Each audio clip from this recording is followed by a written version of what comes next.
the true story of Blackbeard and Queen Anne's revenge. Welcome, adventurers! Today, we set sail on a journey back in time, diving into the legendary tale of Blackbeard and his infamous ship, the Queen Anne's Revenge. Blackbeard, born Edward Teach, or Thatch, depending on the account, was one of the most feared pirates of the 18th century. With a mane of black hair and a fiery reputation, Blackbeard struck fear into the hearts of those who crossed his path. But what set him apart wasn't just his intimidating looks or the ferocity of his attacks. It was his formidable flagship, Queen Anne's Revenge, a ship as infamous as the captain himself. Blackbeard didn't come by Queen Anne's Revenge by chance. In 1717, he captured a French slave ship named La Concorde off the coast of Martinique. This ship was a massive prize. After taking control, he refitted it with 40 guns and renamed it Queen Anne's Revenge. Blackbeard had a purpose behind this name. She was a symbol of loyalty, or perhaps rebellion, as he was rumored to be a privateer, initially fighting for Queen Anne herself during the War of Spanish Succession.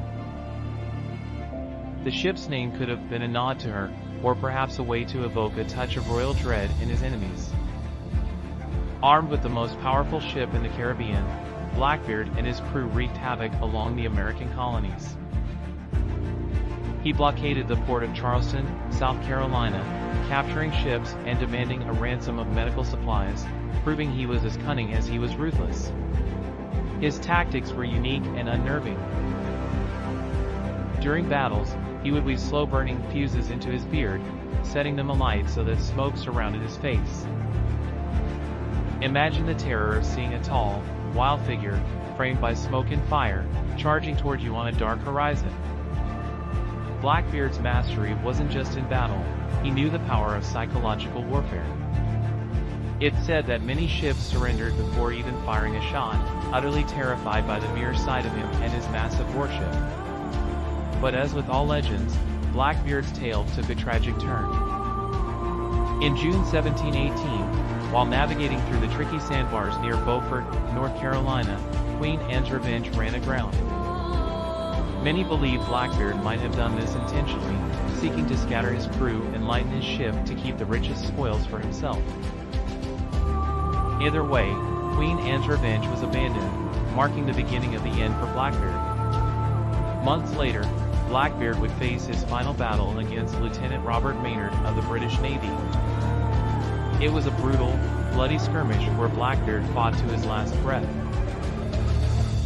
He was struck down, and legend says that even after taking 5 gunshots and 20 sword cuts, he kept fighting. Blackbeard was ultimately defeated, and his severed head was displayed as a grim warning to other pirates. Centuries later, in 1996, Queen Anne's Revenge was discovered off the coast of Beaufort. The artifacts found, cannons, pirate tools, and personal belongings, give us a glimpse into Blackbeard's life and the reality of pirate life on the open seas. Today, the Queen Anne's Revenge remains a time capsule of the golden age of piracy. So there you have it, the true story of Blackbeard and the Queen Anne's Revenge.